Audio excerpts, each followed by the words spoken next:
So some of it will depend on what the iteration is. I have a story, if I can, that I'll tell around. We had created a product that we really needed people to take daily. And they needed to take it daily for the first couple of weeks to really start to see a benefit. And this is in the healthcare space.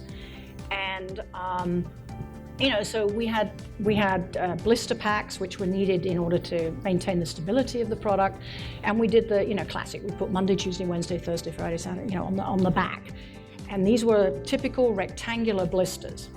And we sent them out to people. They used them. We did a lot of follow-up with them. We sat down with them individually. And we had a whole load of consumers who said to us, the product really wasn't working for me by 2 weeks. And yet all the clinical data said this should really be working for most people by the end of 2 weeks. And we had to really dig in, and we found out rectangular pack, top left corner, Monday, Tuesday, Wednesday.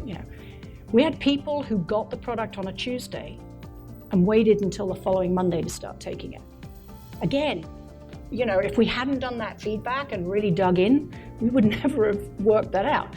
And, they waited. And so for them, 2 weeks in, they weren't really 2 weeks into taking the product. They were only a week into taking the product. Simple fix. We made it round. So now, or oval, I think it ended up being oval for when we talked to our packaging engineers, but the package became oval so that when you took it out of the box, it didn't, there wasn't an obvious starting point, so you could start it immediately.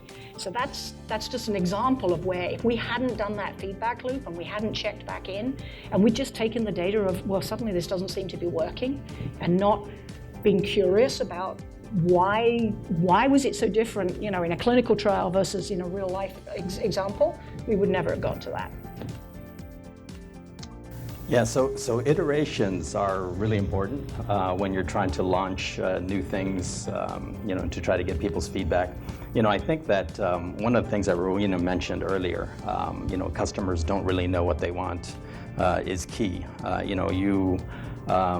you ask them what they want, they'll tell you what they've seen, right? Which means that other people have already done it and you're already a little bit behind.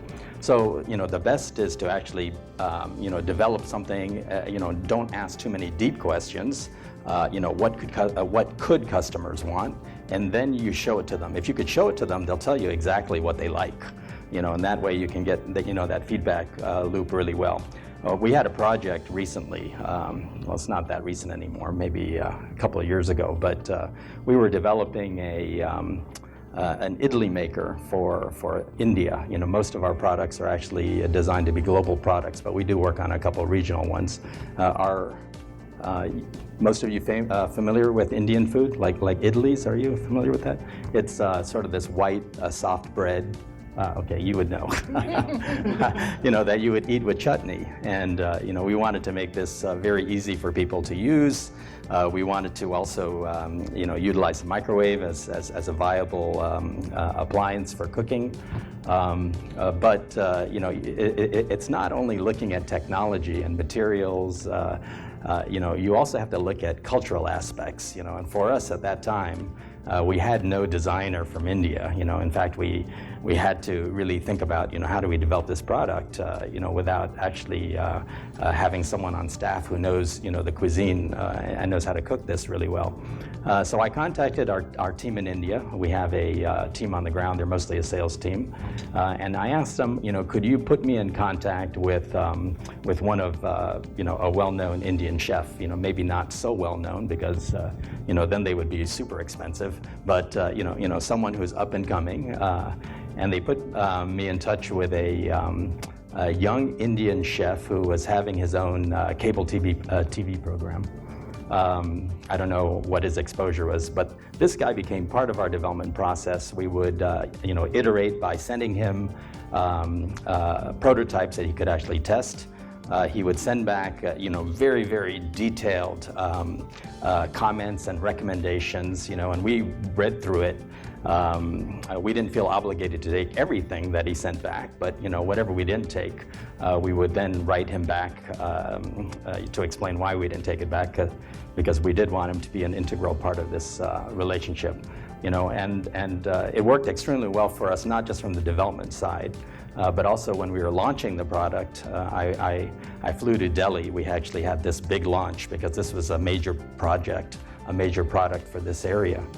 And we had the media there, and we have this chef on site who actually did the demo. He cooked the idli, and he served it to all of the reporters in the room. I mean, it was like instant welcoming of the product. It was great. Was it tasty? It was great, yeah. I think that really, just a clarification, I think the more disruptive you're trying to be, the more important it is to have that iteration and check back in. And also the more important it is to be as hands-on and as experiential as possible. When you're doing the more what I call sustaining, you probably know your consumer a lot well. It's that tweaks that you're trying to make things better. So I think a lot of what we're talking about is a lot more about that more disruptive end. So.